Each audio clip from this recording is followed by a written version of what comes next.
मैं डॉक्टर महेश चौधरी बात कर रहा हूँ, consultant neurosurgeon at SL Raheja hospital.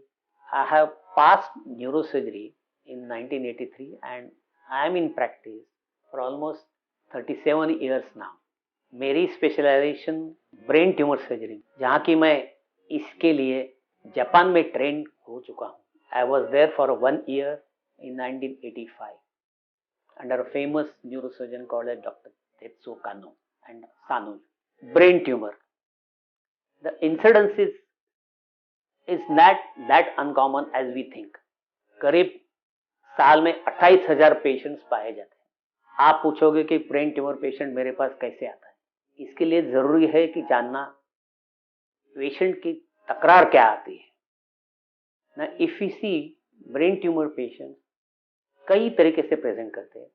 उसमें एक आता है पेशेंट के बिहेवियर में फर्क पड़ता है. जैसे कोई नॉर्मल बिहेवियर वाला पेशेंट अभी ज्यादा एंग्री होने लगा है, वो भूल जाता है, जो चीजें पब्लिक में नहीं करनी चाहिए वो आजकल करने लगा है, और ज्यादा सुस्त पड़ा हुआ दिखाई देता है. पेशेंट्स में complain of headache which generally progressively increase in severity, and essentially you will find the headaches more so in the morning hours.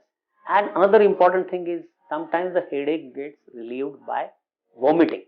That's the peculiarity of brain tumor headaches. जब भी आपको ऐसा दिखाई देता है, it is very essential that you see a doctor and maybe subsequently a neurosurgeon. Along with this, patient may complain of visual difficulties in the form either they will have double vision or they will have blurred visions. Sometimes you will have loss of vision as well. Some patients present with what we call in vernacular language मिर्गी, जैसे epilepsy कहा जाता है हमारे terms में. वो मिर्गी एक साइड में हो, दोनों साइड में हो, या अचानक खाली बेहोश पड़ जाते हैं. कभी कभी कुछ काम करते समय देखा जाए तो पेशेंट कुछ सेकंड के लिए, कुछ मिनट के लिए स्तब्ध हो जाता है. This is also form of epilepsy. Naturally this is abnormal and they need treatment by a doctor who is specialized for that. Sometimes epilepsy may involve one side limbs, left, right, and then occasionally we find that मिर्गी आने के बाद वो particular जो side होता है वो थोड़े टाइम के लिए कमजोर हो जाता है. What we call post-ictal neurological deficit. कभी कभी देखा जाता है कि पेशेंट कंप्लेन कर रहा है कि मेरे चेहरे के ऊपर बहुत दर्द हो रहा है. इस टाइप का दर्द होता है कि जो बेरेबल नहीं होता है. I have seen patients, frankly speaking, who have committed suicide because of this. Once in a while, you will see patients who have complaining of reduced hearing and some foreign sounds like buzzing, ringing in the ear. Sometimes they will present with difficulty in walking, with tendency to fall on either side, and occasionally they will find difficulty in breathing, difficulty in swallowing.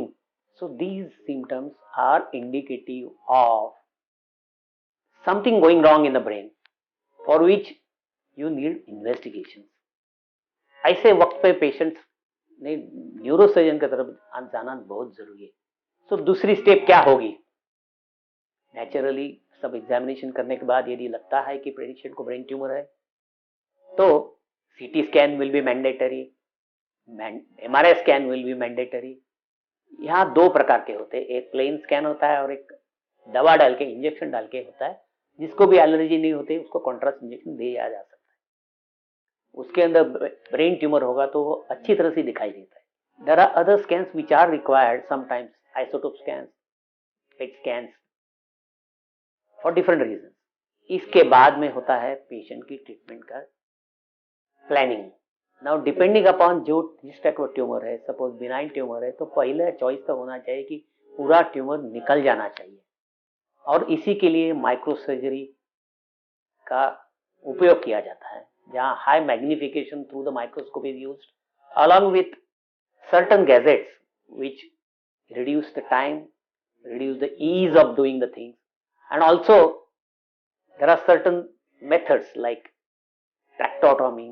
There are certain methods like navigation guidelines which will make the surgery very accurate and surgical removal becomes very good. Now, even if you have got a malignancy, if it is accessible in an area, it is to be excised completely. Or we can take a biopsy, which can be done very easily with navigation nowadays.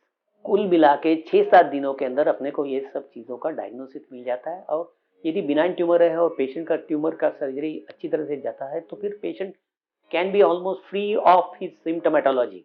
Subsequently, depending upon the pathology, patient will require further therapies like radiation therapy, chemotherapy, immunotherapy. जैसे आपने देखा कि neurosurgery has change a lot over the time. जितने जल्दी आप diagnosis करोगे उतना जल्दी पेशेंट का ट्रीटमेंट अच्छी तरह से हो जाएगा और अल्टीमेटली पेशेंट को बेनिफिट भी ज्यादा हो जाएगा.